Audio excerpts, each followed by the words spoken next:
Fahatsiarovana ny tolona 7 febroary 2024. Fitiavan-tanindrazana no nahalavo ireo havantsika mpiray tanindrazana amintsika lavo teny Ambohitsirohitra 5 taona lasa izay. Koa rariny raha tsarovana manokana izy ireo androany, omem-boninahitra ary tsy very maina ny raha latsaka tamin'izany. Fa tsy maintsy mitohy hatrany ny tolona dia ny hampandroso ny Madagasikara. Raha fitinina dia ireo no teny nataon'ny filoham-pirenena androany raha natsiaro ny tolona natao izay efa 5 taona lasa izay. Tonga nanatitra fehezam-boninkazo teny an-taninarenina ny tenany miaraka tamin'ireo mpikambana maro be ao amin'ny antoko TGV, UPAR, MAPAR, minisitra sy olom-boafidy maro androany. Ireo izay lavo teto amin'ity toerana ity 5 taona lasa izay. 7 febroary 7 febroary 2024. 7 febroary 2024. 5 lasa taona lasa zay teto amin'ity toerana ity. Tsy afaka ao an-tsaina ny firefirefitry ny basy, ny kikika sy ny taraina, ary miraikitra ao am-po ihany koa ny alahelo sy ny tomana. Tsy afaka adonona ny zavatra nitranga tety ary matsiaro manokana isika androany. Ireo lavo teto amin'ity toerana ity no ny tolona zay natao, ny fitiavan-tanindrazana zay miredareda ao am-po ary mifanirina hampandroso ny firenena zay mikirina ao anatin'ny raha. Izay indrindra no iarako mankahery hatrany ireo fianakaviany, ireo zay namony ainy. Ary indrindra ny tiako holazaina aminareo, tsy raraka tany akory ny tolona izay natao. Ary indrindra ny tiako amafisina dia tsotra. Ny zavatra rehetra nataontsika na hatramin'izay na hatramin'izao dia nakinitsika amin'Andriamanitra. Ary izay indrindra no tolako amintsika ny tenin'ny soratra masina ao anatin'ny ohabolana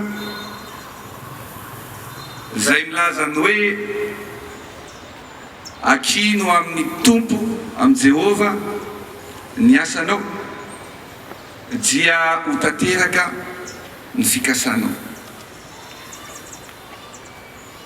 Izay no antony tamin'ny 2024 rehefa nanova ny lalam-panorenana isika dia ny teny filamatra, ny teny faneva ny repoblika dia novaiko manokana amin'ny mitondra ny hoe fitiavana, tanindrazana, fandrosoana.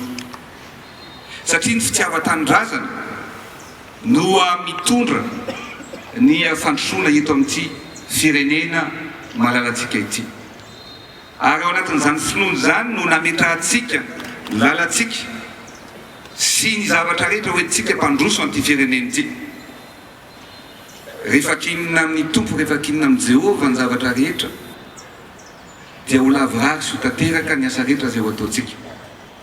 Matoantsika mbola eto androany, matoantsika mbola napetraka Andriamanitra ny vidiny vahoaka malagasy hitantana sy hitondra n'ity firenena ity dia satria nakinitsika amin'ny zavatra rehetra ary mintsy matoka fa tsy maintsy ho tanteraka ny zavatra zay ao am-pontsika, ny zavatra zay faniritsika apetraka eto amin'ity firenena ity dia ny hoe Madagasikara tsy maintsy mandroso. Ary izay fitiavan-tanindrazana izay no nibaiko atsika ao anatin'ny zavatra rehetrarehetra sy ny asa rehetrarehetra zay ataontsika. Raha misy ny zavatra tsy tiana hiverina intsony eto amin'ny firenena dia ny fampiasana fitaovam-piadiana hientina hamonoana ny olona zay tsy mitovy hevitra aminao. Ka melohana na ny fomba ahoana na ny fomba ahoana ny fampiasana fitaovam-piadiana izay entina andava, entina hamonoana ny mpiray tanindrazana malagasy mitovy aminao. efa nyteny ateto tamin'ny taona lasa hoe anjaratsika ny mamela ny eloka izay nanao ratsy tamintsika ao anatin'ny teny izay isan'andro atao izany. Ary zay ny teneniko anareo rehefa manao ny marina, rehefa manao ny maintsy, ny dia tsy maintsy tafavoaka amin'ny zavatra rehetra izay atao fa indrindra amin'ny adidy masina izay antsoantsika eto amin'ity firenena ity. Eto dia todika manokana ho anareo izay namana, izay mpiara-mitolona. Hitako taratra iny amin'ny endrika ireo ny alahelo sy ny tomany amin'izao fotoana izao. Ary indrindra fantatro fa mbola miraikitra ao am-pontsika amin'izao azo fotoana izao ny zavatra mitranga teto 5 taona lasa. Satria teto no lavo ny namantsika, teto no lavo ny havantsika, teto no lavo ny zanatsika, ny ray aman-drenitsika. Ary ny teny ho teneniko anareo dia izao: mitarika anareo hampandroso an'ity firenena malalatsika ity. Tsy ho rakaka tany ny zavatra nataontsika, ny ezaka nataontsika, ny fitiavan-tanindrazana ao am-pontsika hampandroso an'ity firenena ity. Ary indrindra ianareo rehetra azakivy fa mitraka. Andriamanitra no amena ibanga ao aminareo tsirairay avy. Amin'ny maha-olombelona dia hetrintsika ifanohana, ifanampy, ifanometanana, ifanintsy ary hiaraka androso ao anatin'ny tanjona izay apetratsika tsirairay avy. Dia ho anareo olom-bofidy, ho anareo olom-botendry rehetra, mahafatra ny tiako apetraka. Misy tolona natao teto amin'ity firenena ity. Ary zavatra lehibe loatra izany tolona natao zany, fa tsy tonga ho azy, tsy tonga foana.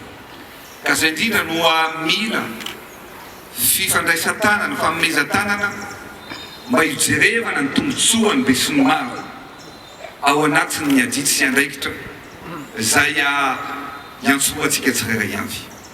Rehefa mipetraka izay dia minoana roana, fa tsy misy sarotra tsy ho vitantsika, ary tsy misy fampandrosoana izay ho apetratsika sy iritsika tsy ho tanteraka, fa tsy maintsy ho tanteraka avokoa ny fampandrosoana any Madagasikara izay ho ataontsika. Ny tolona dia mbola mitohy, mibanjina ny lasa isika ary mitodika ihany koa amin'ny ho avy. Ka zay teneniko anareo hoe mba iray fohatrany isika, tsy anaiko zarazaraina, tsy anaiko ho ampediny, fa ny fandresena izay azontsika dia mifiraisakina izay ananatsika. Masina loatra ny tanindrazana ary isika rehetra tsy maintsy mandresy, ary Madagasikara tsy maintsy mandroso. Fa ankoatra ny tenany dia tonga teny ihany koa ny mpiray ministra teo aloha monja roandefo zavitsy mivalo sy ireo mpiara-dia aminy nanatitra fehezam-boninkazo tamin'ny anaran'ny tenany manokana. Tamin'izany nanambarany fa raha ny demokrasia no ny matimatesana tamin'izany fotoana dia mifanipaka amin'izany no ianana ankehitriny. Zany no tsy azo anadinoana ny fotoana lehibe ohatran'izao. Ny 7 febroary ohatran'izao tsy azo adinoana satria tadiditsika fa nisan'ny nahatonga ny olona nakety ange, nisan'ny nahatonga ny tena votarika ny olona tety ange dia ny fametrahana ny atao hoe démocratie directe rehefa tsy miaina intsony ilay démocratie représentative, zany hoe rehefa sary-bakoly ny sénateur 100 isan-jato, rehefa sary-bakoly ny solombavam-bahoaka 100 isan-jato, rehefa sary-bakoly ny ataontsika hoe ny antanatohatra eo amin'ny fanjakana rehetra, na ny any amin'ny folo alina zany, na ny amin'ny mpitandro filaminana zany, dia tsy maintsy mijoro ny vahoaka, tsy maintsy mijoro ny vahoaka mampiatra an'izany démocratie directe izany. Natao izany, nefa ankehitriny hitatsika fa raha démocratie directe ny rehetrarehetra nametrahana démocratie maharitra, ametrahana hoe démocratie ara-toe-karena, ametrahana hoe démocratie ara-sosialy, zay no nitakina tamin'izany. Ankehitriny dia rahantsika mahalala fa tsy misy tanteraka zany ankehitriny. Ka mbola eto izahay raha mbola tian'Andriamanitra omeny hery dia tsy maintsy mijoho ho vavolombelona zany tantara velona izany fa koa mbola hiezaka foana ny anitsy ny tantarany firenetsika. Ireo avy eo amin'ny fikamanana KMD na ny komito miaro ny demokrasia koa dia natsiaro manokana ny tivaninandro ny 7 febroary ity izay mitarihan'ny filohany. Fanazavana. Izay moa zany dia komito miaro ny demokrasia ilay fikambanana nitarika ny olona tetỳ Ambohitsirohitra tamin'ny 7 février mazava be iny logo anay amin'ny satrika io manapirofo fa mpitolona nanomboka tamin'ny 2009 izahay hatramin'izao. Ny zavatra hitanay dia fahatsiarovana ny 7 février izay raha latsaka herisetra ny anjady fitakina ny demokrasia dia fanoherana ny jadona tamin'izany fotoana izany. Heverinay fa tsy tokony ho adinoana ny raha latsaka herisetra mikotana nisy tamin'izany. Tsy ho azo ekeny eto amin'ny firenena raha mpitondra fanjakana no andeha hamono ny malagasy sy ny vahoaka taritiny. Dia mbola mitohy ny tolona amin'izao fotoana izao, mitohy ho amin'ny fampandrosoana Madagasikara ary isoranay ny filoha androany izay manana programme nasa manokana momba ny Madagasikara tsy maintsy mandroso. Tsy ho avela verivery fotsiny raha latsaka ny herisetra nanjady tamin'ireo zoky ray aman-dreny havana maty tamin'ny 7 février. Koa ho anay atao anatin'ny KMD miantso manokana anareo mpanao politika izay andao ifandrimbona hampandroso amin'ny Madagasikara satria efa latsaka tafalatsaka ao anatin'ny fahatrana ny vahoaka.